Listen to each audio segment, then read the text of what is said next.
আজ 23শে ফেব্রুয়ারি রবিবার। আপনারা দেখছেন বেস্ট টিভি, সাথে আছি আমি হানিফ হোসেন।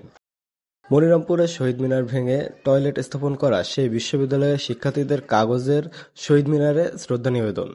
মনিরামপুর প্রতিনিধির পাঠানো তথ্যে জানা যায়, যশোরের মনিরামপুরে শহীদ মিনার ভেঙে টয়লেট নির্মাণ করা সেই বিশ্ববিদ্যালয়ের শিক্ষার্থীরা কাগজের শহীদ মিনার তৈরি করে তাতে শ্রদ্ধা নিবেদন করেছেন। আন্তর্জাতিক মাতৃভাষা দিবস পালন উপলক্ষে শুক্রবার সকালে কামনীডাঙ্গা বালিকা বিদ্যালয়ের শিক্ষার্থীরা ইট দিয়ে হাতে শহীদ মিনার তৈরি করে তাতে সাদা কাগজ মুড়িয়ে ভাষা শহীদদের প্রতি শ্রদ্ধা নিবেদন করেছে। এ সময় বিদ্যালয়ের শিক্ষক ও শিক্ষার্থীরা তাদের শহীদ মিনার ভেঙে টয়লেট নির্মাণ করা অভিযুক্ত শিক্ষক আব্দুর রশিদের শাস্তি দাবি করেছেন। মনিরামপুর উপজেলা শিক্ষা কর্মকর্তা আবু মোতালেব বলেন, অভিযোগ তদন্তের দায়িত্ব পেয়ে আমি ঘটনাস্থলে গিয়েছি। প্রধান শিক্ষকের কাছে শহীদ মিনার ভাঙার লিখিত জবাব চেয়েছি, তিনি জবাব দিয়েছেন। ব্যবস্থা গ্রহণ কার্যক্রম চলমান আছে। শ্যামনগরে জামাতের কর্মী সমাবেশ উপলক্ষে সংবাদ সম্মেলন। নিজস্ব প্রতিনিধি সাহেব রেজা জানান, সাতক্ষীরার শ্যামনগরে বাংলাদেশ জামায়াতে ইসলামীর কর্মী সম্মেলন সফলভাবে আয়োজনের লক্ষ্যে এক সংবাদ সম্মেলন অনুষ্ঠিত হয়েছে। শনিবার 22শে ফেব্রুয়ারি সকাল 10টায় উপজেলা জামায়াত কার্যালয়ে এই সংবাদ সম্মেলন আয়োজন করা হয়। এতে জেলা ও স্থানীয় নেতৃবৃন্দ, সাংবাদিক এবং অন্যান্য গণ্যমান্য ব্যক্তিবর্গ উপস্থিত ছিলেন। সংবাদ সম্মেলনে উপজেলা জামায়াতের আমির মাওলানা আব্দুর রহমান কর্মী সম্মেলনের সার্বিক প্রস্তুতি এবং বিভিন্ন দিক তুলে ধরেন। ভেঙে পড়া রাষ্ট্রকে গঠন বিএনপির পক্ষে সম্ভব। তারেক রহমান। যশোর প্রতিনিধি শহীদ জয় জানান, যশোর জেলা বিএনপির সম্মেলনে দলের ভারপ্রাপ্ত চেয়ারম্যান তারেক রহমান বলেছেন, এখন অনেকেই সংস্কারের কথা বলছেন, কিন্তু একমাত্র বিএনপি স্বৈরাচারের রক্তচক্ষু উপেক্ষা করে দেশ পুনর্গঠনের কথা বলেছে। 31 দফা ঘোষণা করেছে। বিএনপির রাজনীতির মূল লক্ষ্য জনগণ ও দেশ।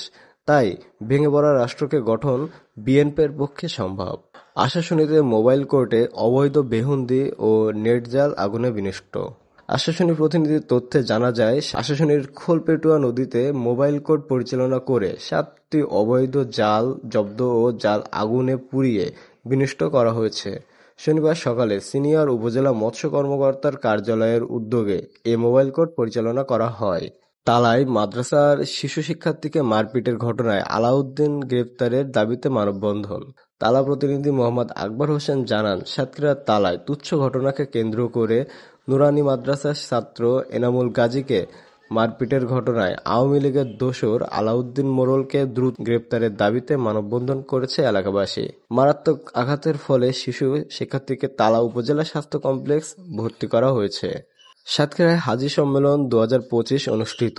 নিজস্ব প্রতিনিধি জানান, হাজী কল্যাণ সংস্থা সাতক্ষীরার আয়োজনে সাতক্ষীরায় হাজী সম্মেলন 2025 অনুষ্ঠিত হয়েছে। শনিবার সকাল 10টায় তুফান কনভেনশন সেন্টারে হাজী কল্যাণ সংস্থার সভাপতি আলহাজ মোহাম্মদ দিনী আলী এর সভাপতিত্বে এই হাজী সম্মেলন অনুষ্ঠিত হয়। আশাশুনিতে 50 বছরের দখলি জমির ভ্রমাত্মক ডিসিআর বাতিলের দাবিতে সংবাদ সম্মেলন।